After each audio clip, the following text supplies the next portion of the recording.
Nobel Prize winner as our guest to our Congress. So we are very privileged indeed, aren't we?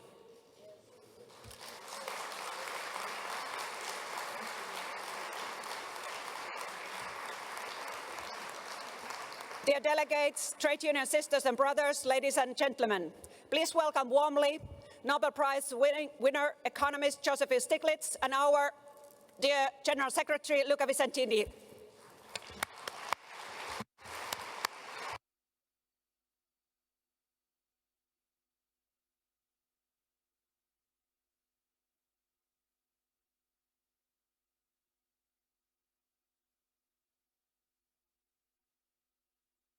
And I would like also to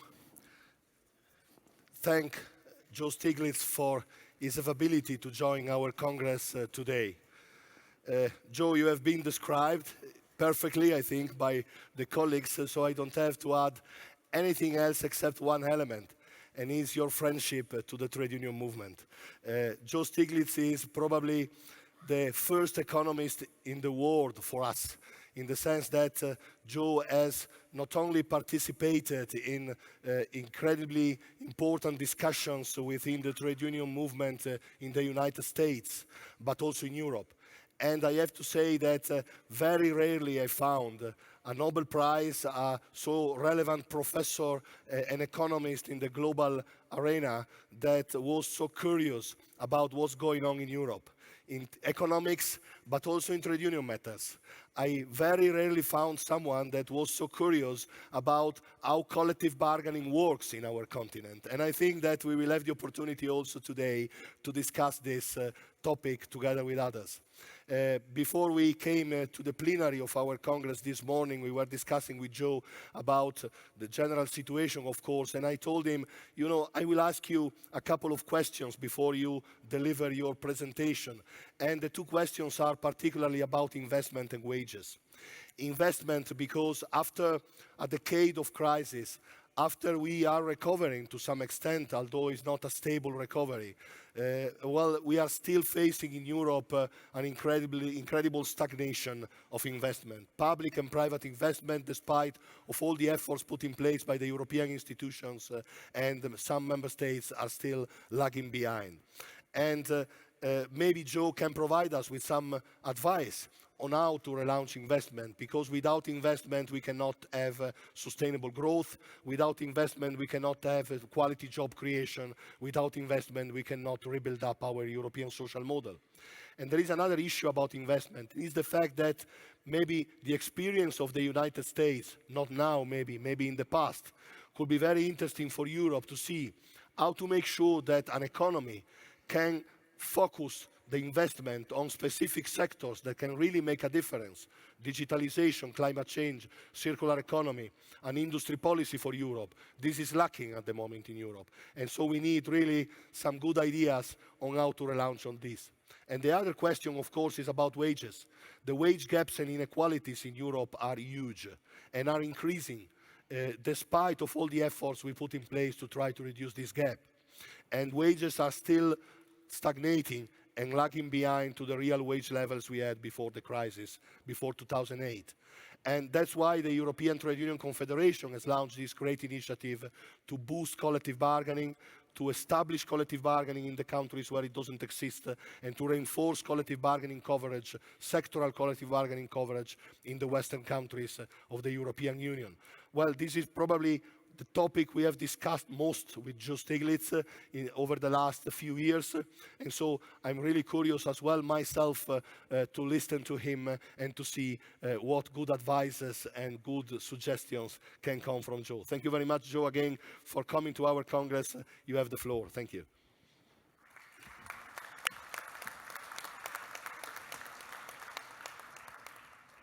Well, thank you very much, and it's a real opportunity to be here. I hope that I will, in the course of my remarks, answer the questions, but if not, we'll come back to them in the discussion that follows. So I welcome this opportunity to share with you my views about the economic situation in Europe and the world, and what needs to be done to achieve the more dynamic, equal, and inclusive economy that we all want for Europe. As an American, I should begin by stating how important Europe's success is, not only for Europe and its citizens, but also for the world. Since Trump, Europe has become the one beacon of hope for the world, for the creation of a society which respects human rights, which seeks progress through the rule of law, that is committed to social and economic justice and the preservation of our planet. This is true notwithstanding the presence of those like Viktor Orban who would have it otherwise. Europe and the world finds itself in another slowdown. Europe's growth is projected to be a mere 1.3% this year. The world's a mere 3.3%, the lowest since the crisis, and a dramatic fall from the 2.4% in 2017. Last year, U.S. growth was boosted by the most inequitable and distortionary tax bill perhaps in memory. In a country already suffering from the highest level of inequality of any of the advanced countries, it lowered taxes on billionaires and rich corporations, but when fully implemented, it will raise taxes on a majority of the vast middle. In a country where life expectancy has been on decline for the past 3 years, it left 13 million more without health insurance.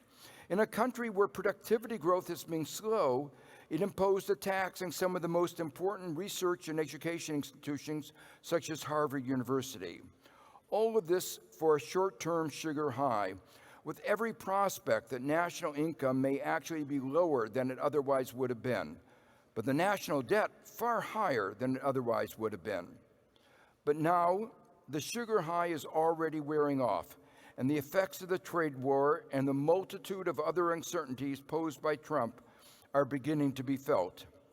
This, combined with the long-standing problems in Europe and the difficulties in China, China would have had to face, even in the absence of trade war, mean that global growth is in jeopardy.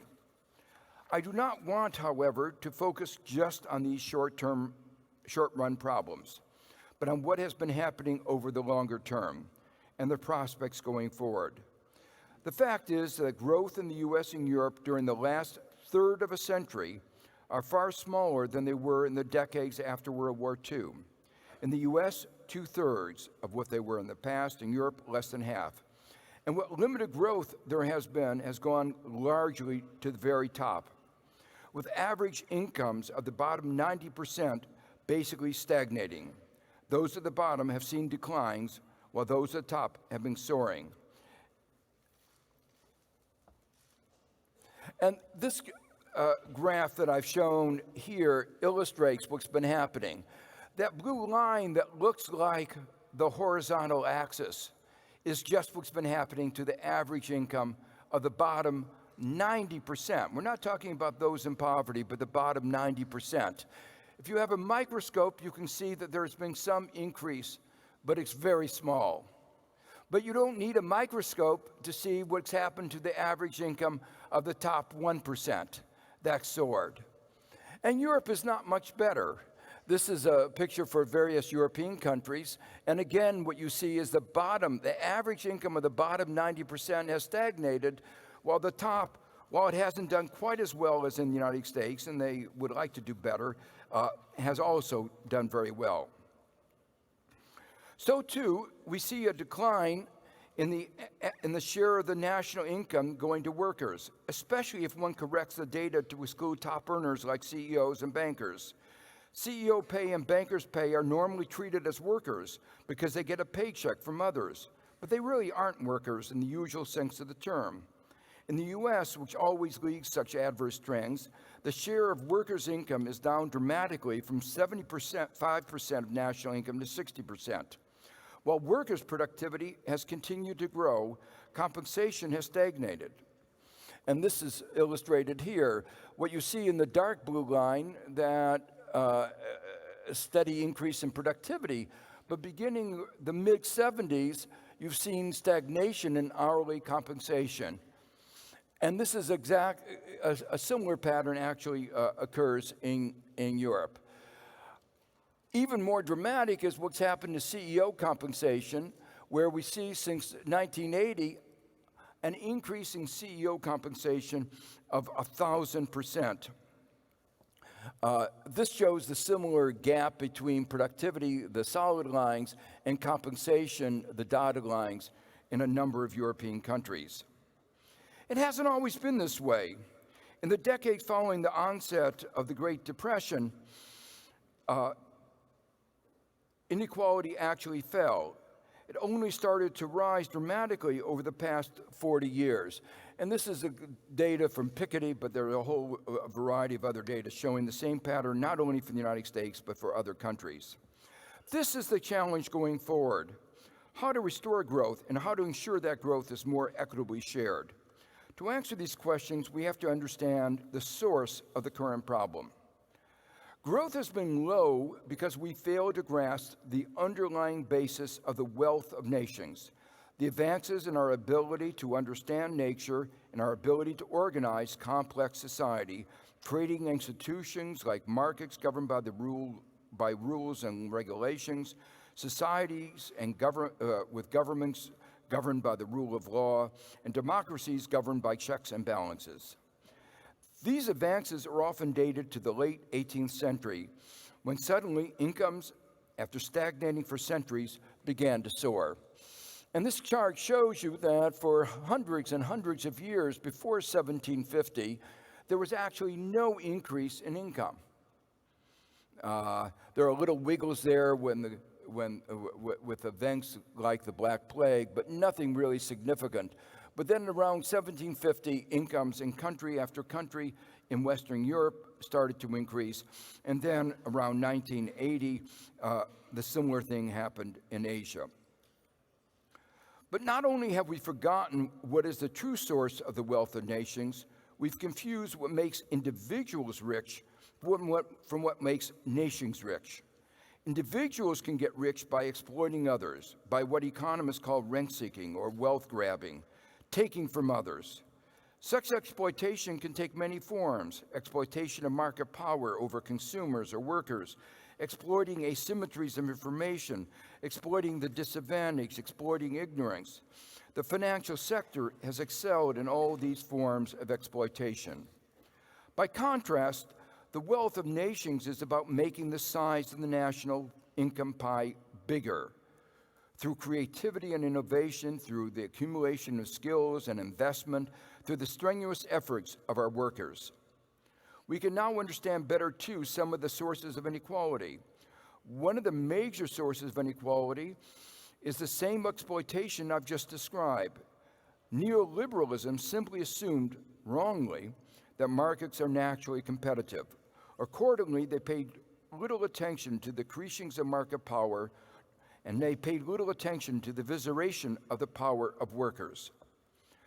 Globalization by itself naturally put downward pressure on wages, especially those with fewer skills. To pretend that everyone would be better as a result of globalization without active government policies to undo the direct effects was sheer nonsense. The process by which this was supposed to happen was called Trickle-Down Economics. George Bush, President of the United States, once accused Ronald Reagan of engaging in voodoo economics. Trickle-down economics is the true voodoo economics. It was always somewhat mystical how this would happen. And of course, it didn't happen. What economic science predicted would happen has happened. Globalization has been associated with an increase in inequality in the advanced countries. The fact that some corporate leaders and politicians promised otherwise is testimony only to the role of ideology and self-interest, and perhaps to the powers of self-deception. But these predictable and predicted effects of globalization were compounded by the predictable and predicted effects of the weakening of unions and changes in the way bargaining occurred. Another major source of inequality is discrimination against women, against ethnic minorities, and against those born of poor parents. We need to admit to ourselves we've not lived up to democratic ideals of equality of opportunity. The U.S. not only has the most inequality, it also is among the worst in providing equality of opportunity. The life prospects of a young American are more dependent on the income and education of his parents than in almost any other advanced country. The notion of the American dream is really a myth. And this is illustrated in the following chart, where on the horizontal axis, I've shown a measure of opportunity, earnings mobility, and on the vertical axis, a measure of income inequality. And what one sees there are two things: very large differences among countries in both the levels of inequality and opportunity. And secondly, those countries that have more equality, like the Scandinavian countries, also have more mobility and more opportunity. Those countries like the United States with low levels of equality, high levels of inequality, also have low levels of opportunity. And this is just another chart including some of the developing countries showing the same pattern. Europe's problems, however, have been compounded by its own shackles that it has put on itself in its macroeconomic framework. The numbers that you are all familiar with, 2% for the inflation, 3% for the deficit, 60% for the debt, these are numbers that were pulled out of thin air. They're not based on any economic analysis. It has been shackled too by an incomplete Euro project, which took away two of the key instruments for adjustment, the interest rates and exchange rates, without putting anything else in its place. The two together meant that when Europe faced a major shock coming from across the Atlantic, the financial crisis, it could not adequately respond. The result was the Euro crisis, and the way that Europe responded to the Euro crisis was austerity. It simply made the crisis longer, deeper, and more painful than it needed to have been. Here we see a picture of the growth of the Eurozone before the crisis and the effects of the crisis. The smooth line going up is where Europe would have been had there not been a crisis if we projected the past, and the darker line shows what has actually happened.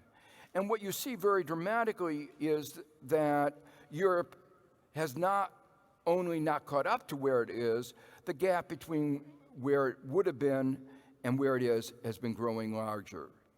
The gap in total is trillions of dollars, more than $5 trillion. The failure of the Troika, Europe's economic leadership, are legendary.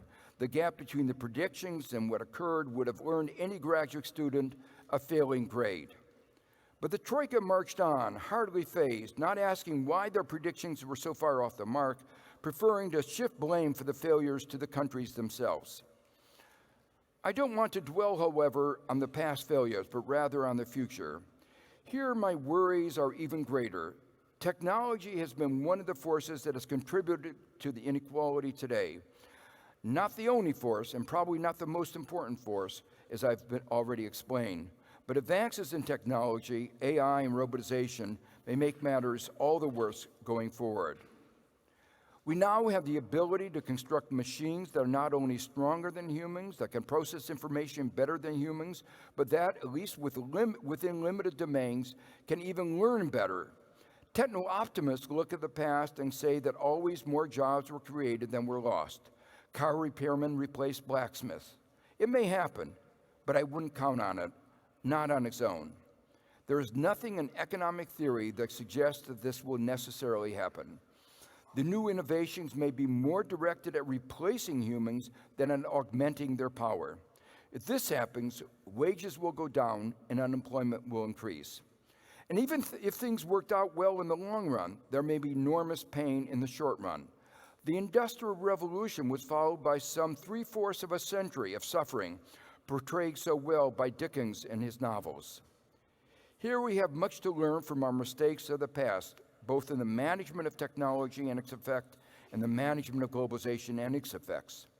These were both supposed to increase the size of the national pie in a manner from which all would benefit. In fact, they shaped it so that large parts of the population, in some cases a majority, were worse off. We have to actively manage and shape these new technologies, encouraging research that augments the power of workers, not replaces workers, that simultaneously strengthens workers in their collective efforts to improve their position through unions, responding to the changing economic landscape with new rules of the economy that ensure that the fruits of growth are shared. As we think about how to restore equitable growth, there is one positive note that comes out of the recent economic research, and it's the flip side of trickle-down economics. Economies that do a better job at sharing do better in economic performance, higher, more sustainable, and more equitable growth. Our societies pay a high price for inequality, as I put it in my earlier book on the subject. Inequality undermines democracy, divides our society, but even weakens our economy. I should emphasize at this point that GDP is not a good measure of economic performance. This was the central message of the International Commission on the Measurement of Economic Performance and Social Progress, which I chaired. The fact that some European countries do so much better than others, both in equality and equality of opportunity, has two implications. These different countries confront the same global forces and yet have different outcomes. It is policy that matters. This is a really hopeful note. By changing policies, we can change outcomes. Europe can look around within its own boundaries for policies that have worked. It can look for policies that are more likely to deliver more sustainable growth and more equitable growth. I want to, in the concluding minutes here, mention several policies, not an exhaustive list, but one that hopefully is suggestive of what can be done. I should, of course, begin by mentioning macroeconomic policies. Europe's basic framework needs to change. There needs to be a growth, employment, equality, and stability pact, a commitment on the part of Europe to ensure jobs for everyone who is willing and able to work. The focus on employment means the ECB should expand its mandate to include not just containing inflation, but employment, financial stability, and inflation may have been the central problem 40 years ago. It's not been the central problem for a long time. Reforming the macroeconomic framework requires reforming the euro. The problem in Europe has not been so much the structure of the individual countries, but the structure of the Eurozone itself. There needs to be a structural reform of the Eurozone. Much of what is needed to be done is well known and agreed to in principle. There is not the political will to do it. There is a failure to understand the urgency. Thus, a banking union is necessary, and it's been recognized as such. But the most important part of the banking union, common deposit insurance, has been delayed until the indefinite future. The source of instability leading to the past crisis, and a large fraction of all crises, is the financial sector. Europe has not done enough to regulate the financial sector, not only to prevent it from posing harms in the rest of society, but also to make sure that it does what it's supposed to do. There are multiple costs of this dysfunctional financial sector beyond the instability that it has universally brought. It has been pivotal in the creation of inequality, and its failure to do what it should do, such as providing loans to small businesses, and its diversion of resources from productive uses, has led to lower growth, not the higher growth that was promised. The financial sector has also excelled in one dimension, exploitation.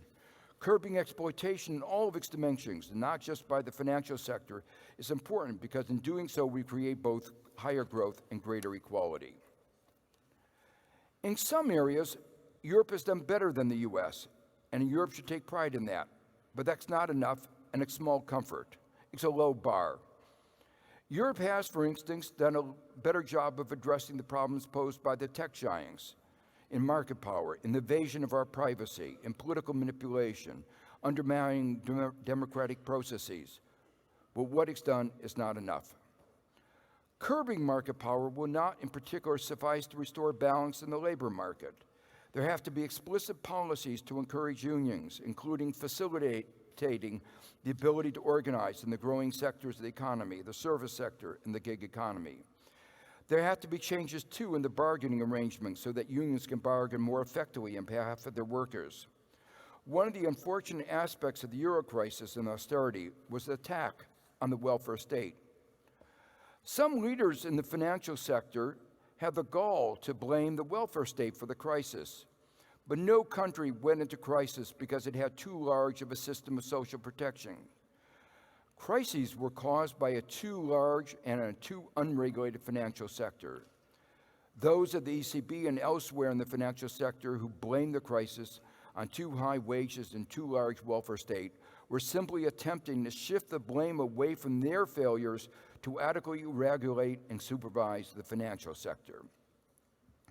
A strong welfare state actually helped countries address the crisis, providing an automatic stabilizer. A strong welfare state can help promote innovation as it facilitates risk-taking. Part of a strong welfare state are active labor market policies and industrial policies, introducing place-based policies which help ensure the full utilization of all society's resources. A 21st century welfare state is about more than social protection. It's about investments in people and in the future. Public investments in education, infrastructure, and basic research and technology are all geared to addressing the fundamentals of what makes for the wealth of nation. All of these policies are focused on enhancing well-being, not just increasing GDP. I want to emphasize that many of the reforms that I've discussed go beyond redistribution, though having a fair tax system is important. One of the failures of the construction of the European project was to focus on the wrong cross-border externalities, where what one country does has large effects on others. There were no significant externalities from a country having too large a debt or deficit. Greece's debt and deficit didn't spark European-wide inflation, as some had feared. There were, however, large externalities from the single market as money fled the crisis-afflicted countries, and Europe did nothing about that. The result was that instead of convergence, the structure of the Eurozone led to divergence. But a key externality is the theft of tax dollars, as Ireland did as it engaged in shams that moved the alleged locus of economic activity to Ireland. And then Ireland engaged in secret deals with Apple and almost surely many others to have these profits taxed at minuscule rates. This deprived the rest of Europe of tax euros that were rightfully theirs, inhibiting their ability to provide basic services to their citizens.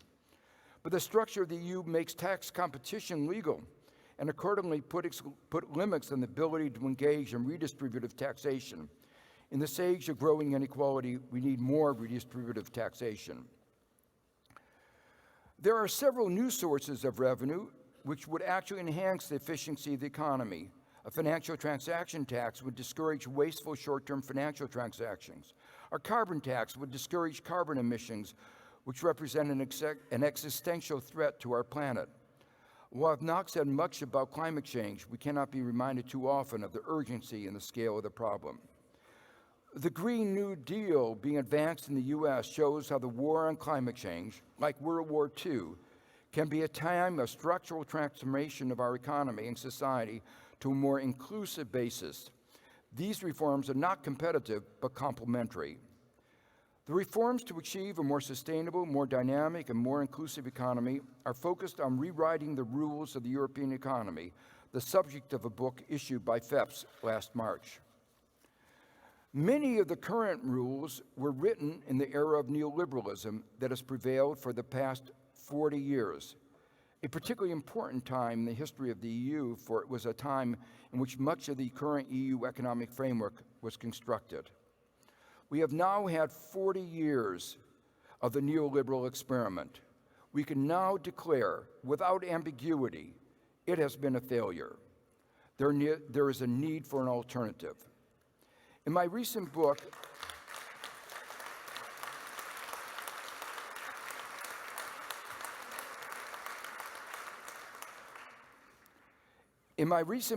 I called this alternative progressive capitalism. But whether one calls it democratic socialism or social democracy or the European social model, the name's not important. What is important is that there is an alternative to Europe's current economic framework.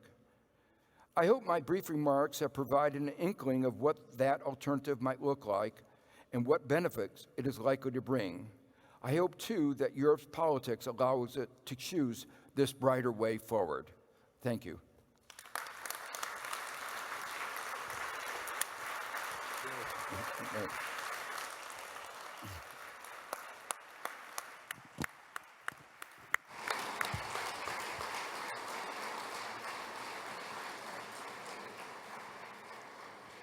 Thank you very much.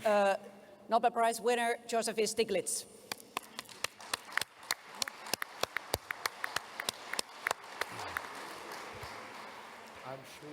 I'm sure that, sorry. As the British novelist Mary Ronald wrote once, there is only one kind of shock worse than the totally unexpected, the expected for which one has refused to prepare.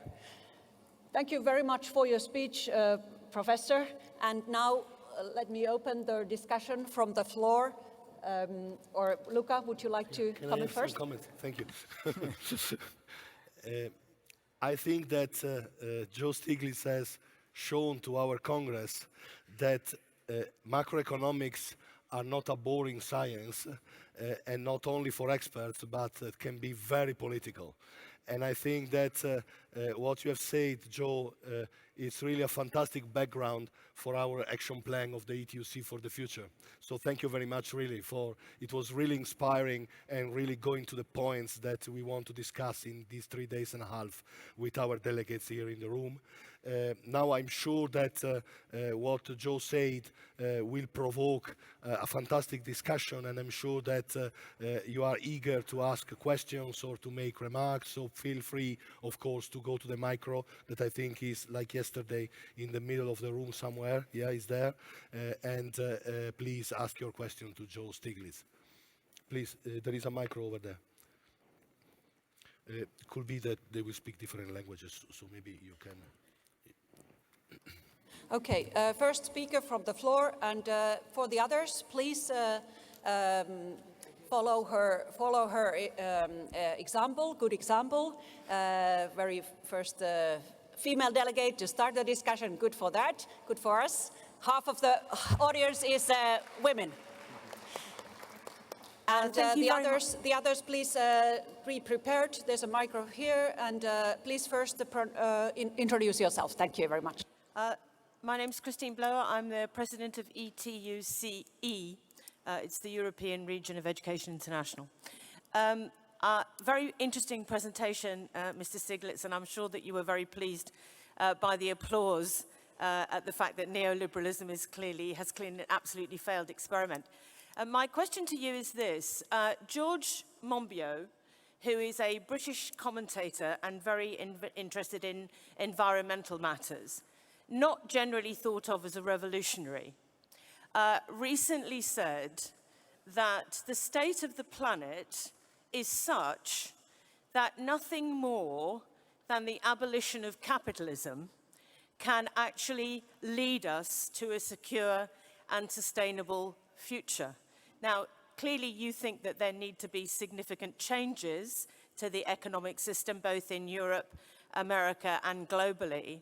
But I'm interested in what you think about George Monbiot's observations and the fact that although we're working very hard on a just transition, in the period that we've been working on it, the planet has been heating up, the oceans have been filling with plastic, and we are really, as Sharon Burrow yesterday said, facing a decade in which we have to stabilize the planet.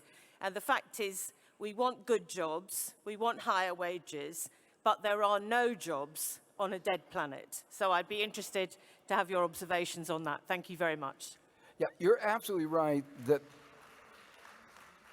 there's a real urgency to these environmental issues, and they are first order. And that is really the spirit of the Green New Deal, that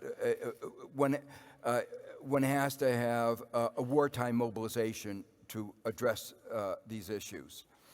The question of whether it can be done within the confines of a market economy, I actually think that if we get our politics right, and that's the hardest issue, we can shape a market economy.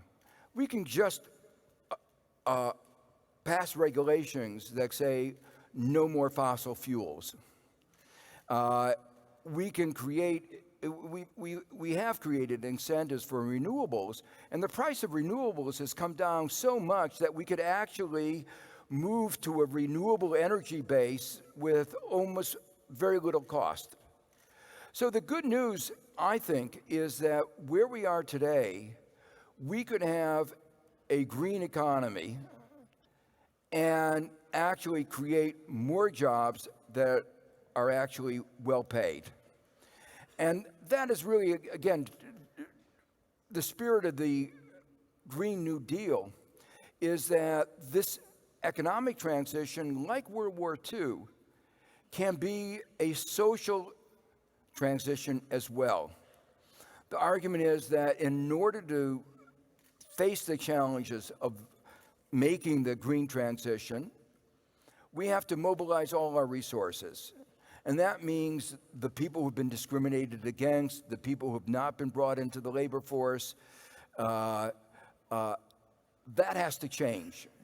And that social transition to attack discrimination, to make our labor markets more able to integrate groups that have been excluded, making a more inclusive economy, is what happened in World War II. It really did change our societies. And what they're saying is, this is a moment, again, where this new war, the war to preserve our planet, can be a time in which we really change our society to make it more inclusive. Other questions? Please, colleagues, don't be shy. We have a great opportunity having Joe here.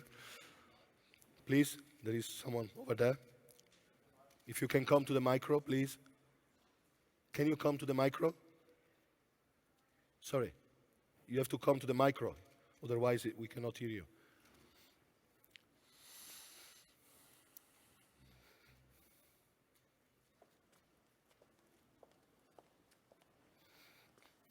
Thank you very much. May I speak in Hungarian? I think I'm going to speak in Hungarian. I am coming from Hungary. I'm Judith Zugler. I represent the National Federation of Workers' Councils. Nagyon szépen köszönöm az előadását. Nagyon tetszett és nagyon gazdag volt. Ön említette azt az óriási szakadékot, ami a legfelsőbb 10% és a további a 90% jövedelme és megélhetése, jóléte között van, belétve a munkavállalókat is. Azt szeretném tudni a véleményét arról, hogy a multinacionális cégeknek mi lehet a szerepe a jövőben ennek az egyensúlytalanságnak a helyreállításában, illetőleg azoknak a személyeknek, akik ma óriási jövedelmekkel rendelkeznek, és hát így módon akár egyes országok gazdaságát, netán társadalmi rendjét is tudják befolyásolni. Tehát mit lehet tenni a politikai rendszer a multinacionális cégekkel. A másik kérdésem, vagy megjegyzésem pedig arra vonatkozik, hogy említette Orbán Viktort, és ha jól vettem ki a szavaiból, akkor nem pozitív felhanggal, és kizárólag a gazdasági kérdésekre koncentrálva, mi úgy láttuk Magyarországon, hogy amikor 2010-ben átvette az irányítást, akkor Magyarország gazdasági csődhelyzetben volt. Részben a saját magunk csődje, részben pedig az erre épülő világgazdasági válság következtében, és az ő első intézkedései arra irányultak, hogy a bankokat és a multinacionális cégeket próbálta valamilyen módon ellenőrizni, illetőleg intézkedéseket hozni ellene, amit az Európai Bizottság akkor megtámadott és diszkrimináció címén el is ítélt, de hát akkor nekünk csak külföldi multinacionális cégeink voltak, tehát nyilván csak külföldieket lehetett akkoriban valamilyen módon irányítani vagy rendszabályozni. Tehát és ma már Magyarország konszolidálta a gazdasági helyzetét, és a növekedésünk is most több mint 5%-os. Tehát csak a másik kérdés tehát arra irányul, hogy ön is említette, hogy ma már a piacok nem oldanak meg mindent, tehát mit tehetnek akkor a kormányok, anélkül, hogy valamilyen diszkrimináció vagy bármilyen más jogsértésbe futnának bele, hogy a gazdasági válságért felelős bankokat, illetőleg sok esetben multinacionális cégeket is valamilyen módon tudják kezelni vagy irányítani. Köszönöm szépen.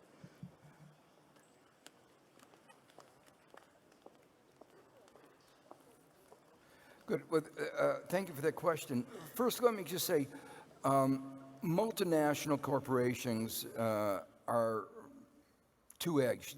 They can bring benefits, but they have costs. The benefits that they can bring is that they help transfer technology. The most advanced technologies can go across borders more easily. And that can help raise standards of living. But unfortunately, many of our multinational companies have engaged in really the worst kinds of exploitation, particularly in developing countries, but also in Europe. Apple has become the poster child of a multinational corporation that evades its tax responsibilities. Its tax that it paid in Ireland after shifting most of its income across Europe into Ireland. The deal with Ireland is that it paid a tax of 0.005%. It was basically robbing taxpayers in the United States and in Europe, all over. Ireland got a little money out of it, a few jobs, very few. It was really evidence of a lack of solidarity on the part of Ireland, but it was also a lack of social responsibility on the part of Apple. And these companies say that they're socially responsible. I say the first element of social responsibility is paying your taxes, or paying your fair share of taxes.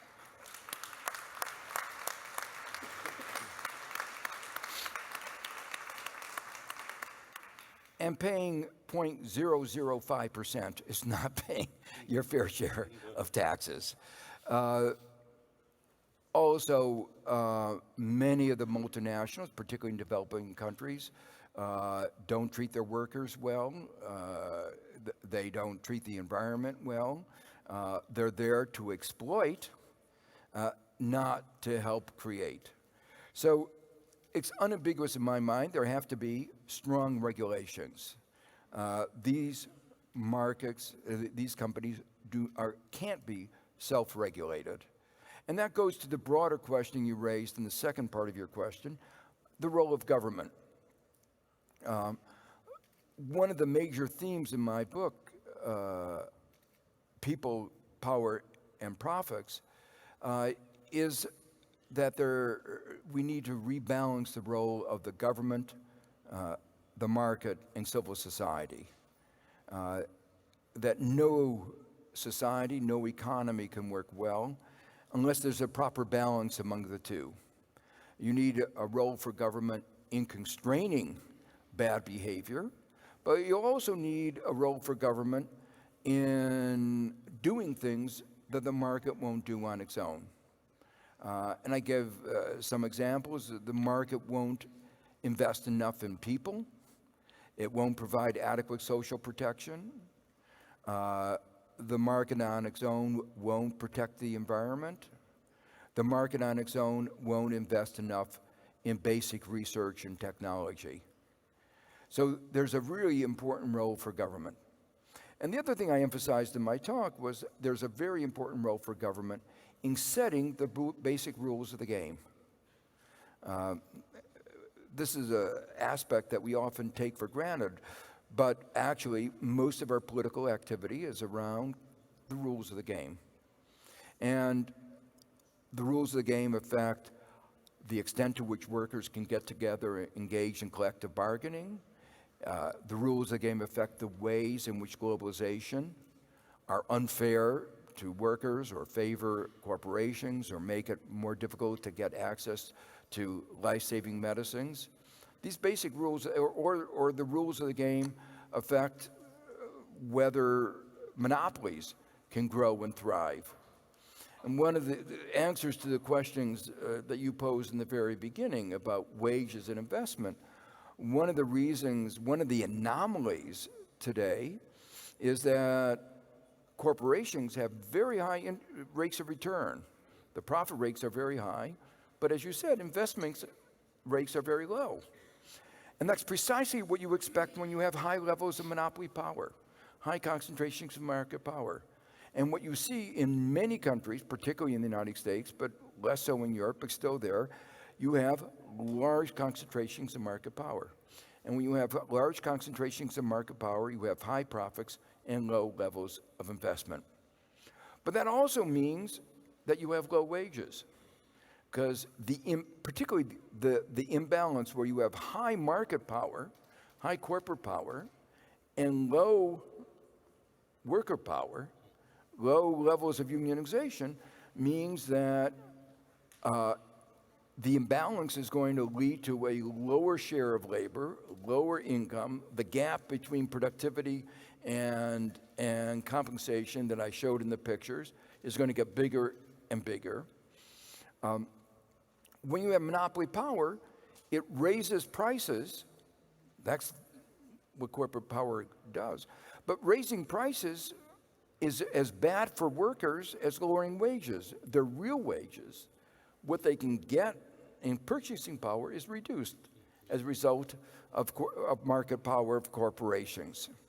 And so these basic rules of the game, the way we enforce competition, the way we allow workers to get together in collective action, collective bargaining, and the way we structure collective bargaining are all critical in determining wages, determining the distribution of income. And that's why we have this peculiar situation we have today with low growth and high inequality.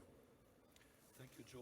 What you said last brings me to a specific question.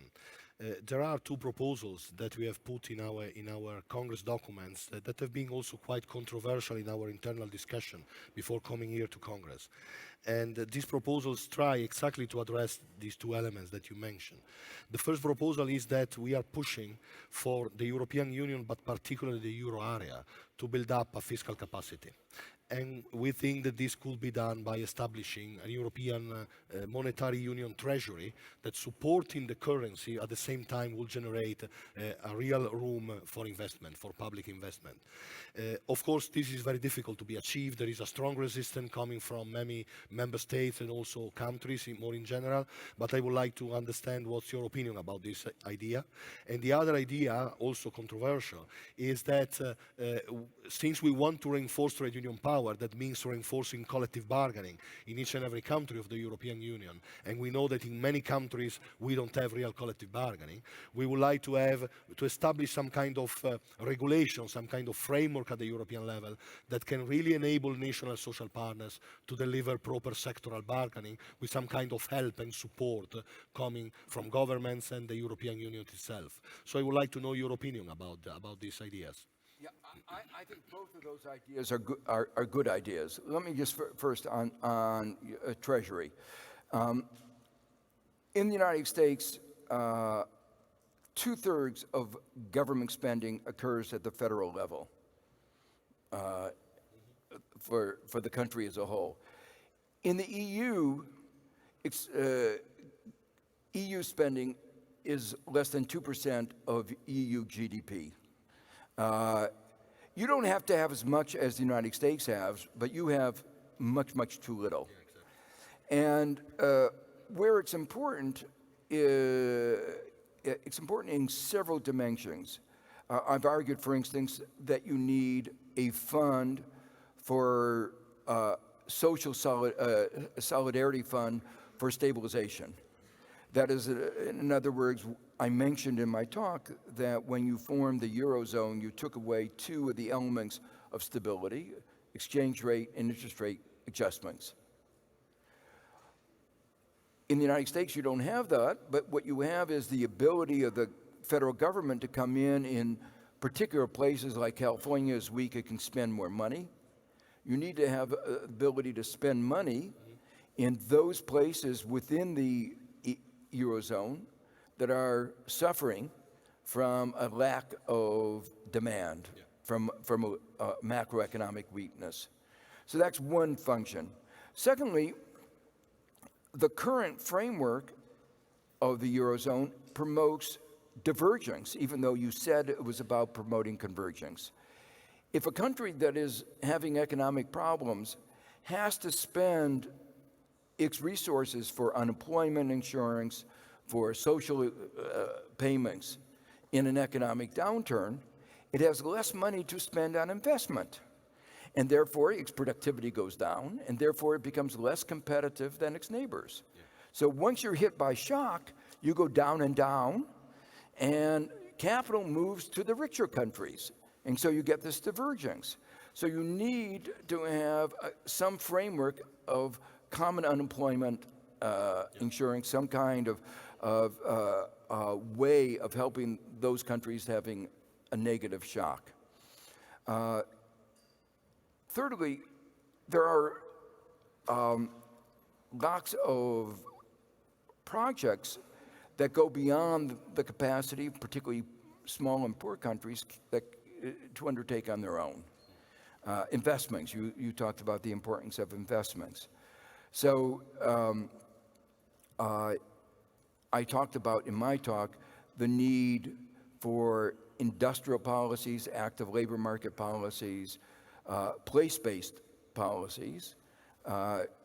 Europe is going to be faced with enormous challenges from globalization and new technology, and you're going to have to make investments to help people move into the green economy, into the new digital economy, to make all these transitions. And not everybody can afford it. And in particular, the parts of the Europe that are most stressed, that are most need of structural transformation, are the places in Europe that are least able to do it, almost by definition. If you are a coal mining region, your main asset, you've lost that. So you're going to need assistance from those who are doing better to help make that structural transformation. Markets on their own can't make these structural transformations. And there needs to be a solidarity fund within Europe for structural transformation. So all of this would both increase solidarity within Europe, but it would also increase productivity and equality and growth within Europe. So I think the need for more funds is absolutely essential. The second issue you raised was about frameworks for collective, for unionization, for collective action, including collective bargaining. This is an issue that goes back a long time. Adam Smith, when he wrote The Wealth of Nations, talked about how employers always get together to conspire to lower wages, either explicitly or legally or illegally, always in secret, he talked about. And when I read that passage again, I thought of, again, Apple, where it got together. They were making billions and billions of profits, but Apple got together with Google and all the other high-tech companies to suppress wages. Can you believe that? They're making billions and billions of profits, and they get together to conspire to, in secret, depress wages.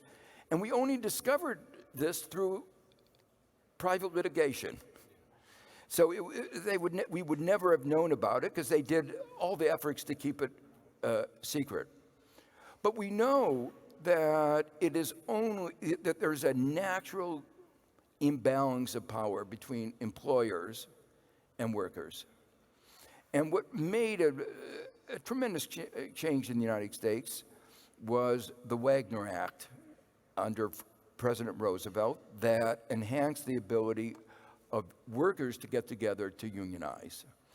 Remember I showed in that chart how the share of, how inequality went way down and then remained very low and then went up. An important ingredient in that period of high equality, low inequality, was unionization.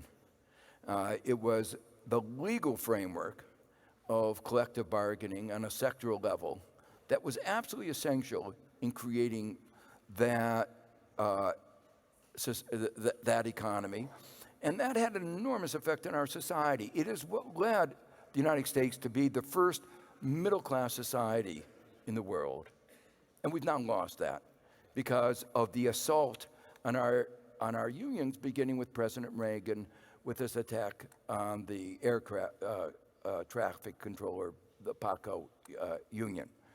So when I look at what's happened in Eastern Europe, where they haven't had strong unions, where they've had what we call sometimes a low-quality labor force market, rather than in Scandinavia, which is a high-quality labor force. In one, you have high wages, high innovation, high sense of well-being. All the studies show these countries have a high sense of well-being, in contrast to what you see in these others, which is low wages. Workers, the people who are more educated, leave the country because there isn't the vibrancy that you would have in a more dynamic economy.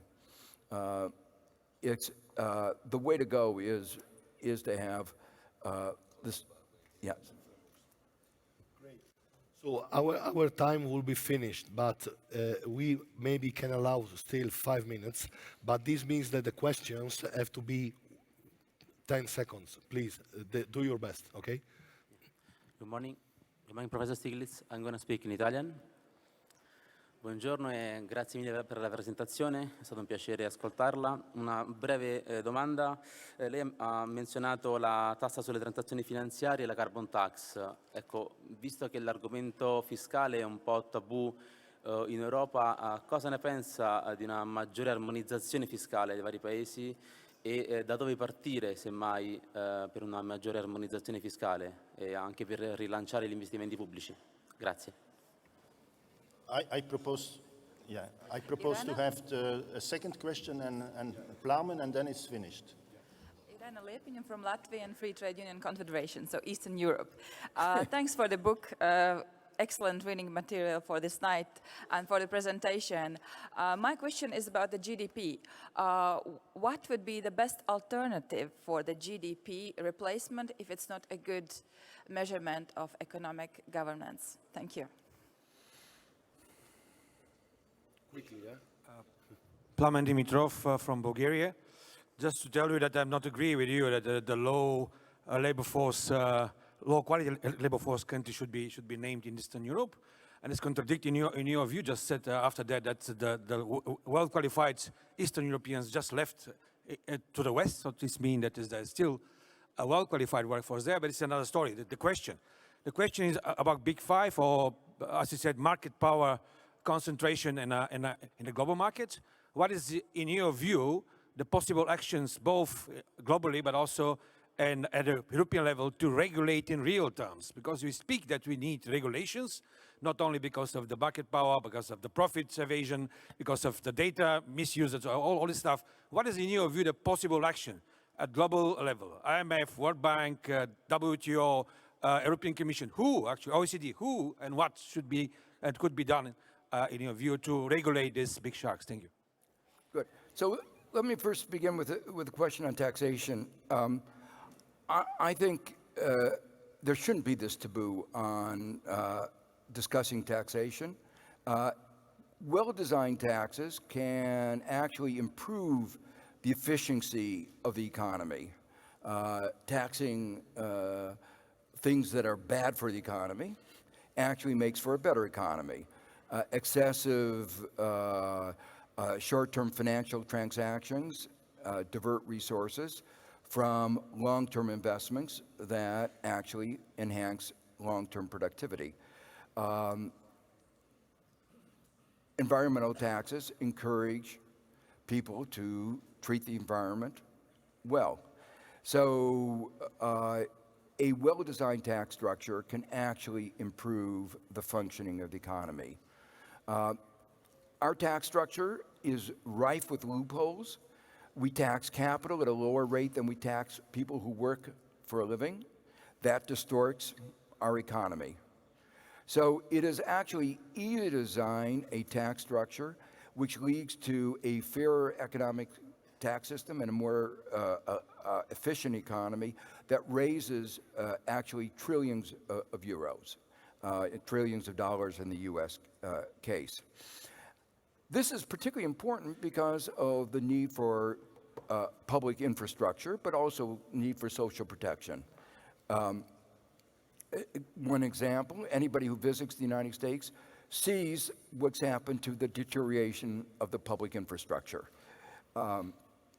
In a country that's supposed to be very rich, to have the low-quality public infrastructure is not only an embarrassment, but actually undermines our productivity. People have to spend large amounts of time in congestion and travel. It's a waste of resources. It is just a bad use of resources. One of the reasons why America's labor force participation rate is so low is because of our poor healthcare system. Over half of the people who are not in the labor force of working age are taking prescription pain medicines. And it's not because the air in the United States is worse than the air in Europe. It's not because our people are inherently weaker or more sickly. It's because we don't have a good healthcare system, and because we have so much inequality that poor people can't afford adequate nutrition. 1 out of 7 people in the United States are malnourished or go to bed hungry once a month. So these two together create a labor force that is not as productive as it should be. So public investments can actually lead to higher economic growth significantly and more than pay for themselves. On the issue of GDP, there's no single number that can capture anything as complex as our society. But what we measure affects what we do, and if we measure the wrong thing, we'll do the wrong thing. So we focused on GDP, and in focusing on GDP, we led to, in the United States, to higher economic growth, but it was economic growth that benefited Bezos and Gates, but didn't benefit 90% of Americans. That's not real economic growth. That's a failed economy. So what we've argued is that you need a dashboard. When you drive a car, you want to know not just one number. You want to know your speed, how much gas you have in the gas tank. You want to use several numbers. The same thing is true for our economy. We want to know what's happening to the typical citizen, people in the middle, not people just at the top, not the average. We want to know median income, for instance. We want to know something about sustainability, the amount of pollution. We want to know about economic sustainability, the amount of corporate and household debt. So there are many measures, and in our book we detail which measures are the best. The measures that are important at one time may be different than at the other time. I emphasized inflation has not been an important problem in Europe for 40 years, and yet there's an obsession about inflation. Employment is a real problem. Long-term employment is a real problem. Youth unemployment is a real problem. So these are numbers that Europe ought to be focusing more on, because those are going to be affecting Europe today and in the future. Finally, what to do about the market power, especially of what we the FANGs, the new tech companies. Well, there are two aspects of this. One, what one can do within existing institutions, and what one can do if one could create new frameworks, new institutions. What Europe has done a much better job than the United States in addressing the problems of market power. Vestager has brought suits against Google and Apple, and Mario Monti brought suits against Microsoft. So there's these are not anti-American, these are pro-competition actions. And they have been extremely important, not only for Europe, but globally. There are some basic principles at stake that I talk about in my book, a little bit complicated, but let me just say what's happened to antitrust. When antitrust began, say in the United States at the end of the 19th century, it was about the concentration of power. That it was a belief that a concentration of economic power would inevitably lead to a concentration of political power. And the concentration of economic and political power would undermine our democracy and our economy. So it was not just an economic agenda, it was a political agenda. And then what happened was the Chicago school, the neoliberals, those who believed that markets were naturally competitive, took over. You might say the real problem was the economists took over. The economists got too influential. And they said, no, don't worry about politics. This is just about economics. And then they went one step further and they said, markets are naturally competitive. And therefore, the presumption is that markets are competitive and efficient, and they put the burden of proof to show that they were not. One of the anti-competition authorities told me he has to spend all his time proving that water is wet. And after he proves that water is wet, he has no time left over to really attack the problems. So what we need to do is to change the presumption. We have to recognize that markets are naturally not competitive. Adam Smith pointed that out. And that when a drug company can raise the price of a drug 1,000%, charge a pill that costs 10 cents to make, charge $1,000 for it, you know there's not competition. So we know that there are pervasive problems in competition. We know how it's affecting even our ability to live. And the presumption that markets are naturally competitive just doesn't make sense in the 21st century. So we have to change our legal presumptions. We have to understand that, the law focused on what we called horizontal mergers, that is mergers of companies in the same field, but it didn't look at vertical mergers between, say, an internet company and an entertainment company. But that can restrict competition just as much, which economists now realize, but the court is locked into past practices. Courts have been locked into precedents which say that predatory pricing doesn't exist when we know it does.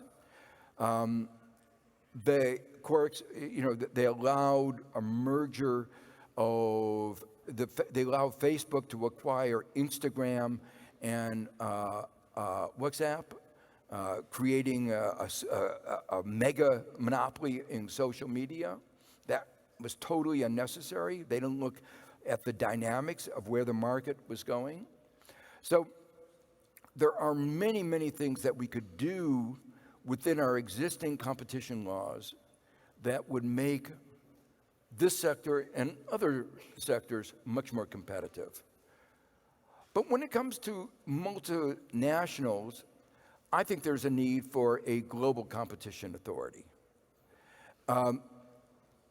What Europe has been doing has been acting almost like a global competition authority. It's been setting some of the overall rules for the global economy.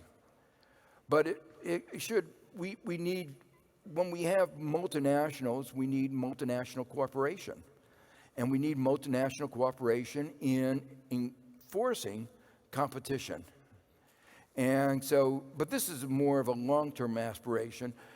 Europe can play a really important role in forcing these multinationals that operate in Europe to be more competitive. Thank you very much. A great applause to Joseph Stiglitz.